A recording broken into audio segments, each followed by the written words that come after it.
All right, welcome back, everyone. So I'm just going to go ahead and I'm going to delete all of this. Okay, so we have this little text here. It's in a paragraph tag. What else can we do with this? Well, let's take a look at the word paragraph. Actually, let's make a small sentence. So this is a paragraph, and we'll say in HTML, period. Okay, something a little bigger because I'm going to go ahead and play with this. So this is, you can type in whatever you want, but this is the sentence we'll use. Okay, now you've probably played around with word processors, and you've probably said to yourself, okay, well, I can put bold text and I put italicized text, you can underline it, etc. Well, in HTML, we can actually do that in code. And it's actually pretty easy. What we're going to do is we're just going to type in EM. Okay? And watch what happens when I do this. And this means it's emphasized.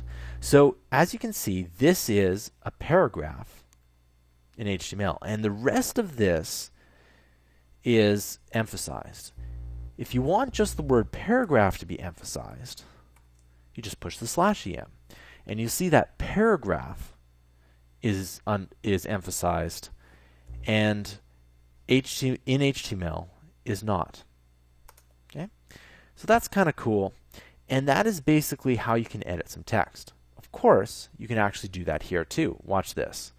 If I type in EM, header 1 is emphasized. And you always want to close your bracket, because watch what happens. I didn't close the emphasized bracket, meaning that this emphasize goes all the way until it closes. In fact, this closes both of these emphasized tags here. So let's go ahead and type in the /em.